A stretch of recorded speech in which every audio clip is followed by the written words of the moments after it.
Apēronas vides pieejamības eksperti aizvien vairāk uzmanības vērš uz veselības aprūpes iestāžu pieejamību ikvienam cilvēkam. Valmieras slimnīca saņēmusi vairākus miljonus lielu Eiropas fondu atbalstu slimnīcas atsevišķu nodaļu renovācijai. Devāmies skaidrot, vai slimnīcā ievērotas visas prasības pēc vides pieejamības. Tas ir projekts, kas skar tātad praktiski visu šī ārstniecības korpusu, kurā mēs pašlaik atrodamies, renovāciju. Šeit atrodas 5 nodaļas, un līdz ar to visā šajās nodaļās pār pa 6000 kvadrātmetru bija renovējumā platība.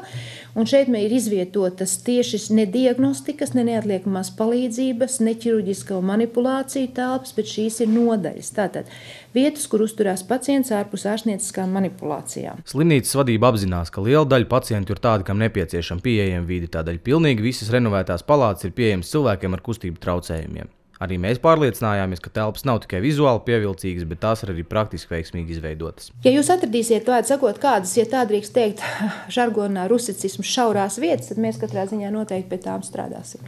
Jo mums tas liekas pats par sevi, tāpatās kā strādāt atsevišķām citām kategorijām, saprotot to, ka reģionāla slimnīca, kas nodrošina neatliekamo palīdzību vairāk kā 200 000 iedzīvotājiem, jo pie mums pārved arī pacientus no Cēsīm, Madonas, Balviem, Gulbenes, Alūksnes, un nerunājot par Limbažiem, Smilteniem, kur kādreiz bija slimnīca, un šobrīd ir pirmās palīdzības, neatliekamās palīdzības punkti tikai, jebkurā gadījumā tāda mērķa, lai šeit nebūtu nekāda ierobežojuma. Jo šeit jau pat nav runa par ilgtermiņa veselības problēmām, šeit ir runa par to, ka pacienti šeit nonāk tādi, no kuriem lielākā daļa nevar staigāt, jo tāpēc, ka viņas atved smagā stāvoklī.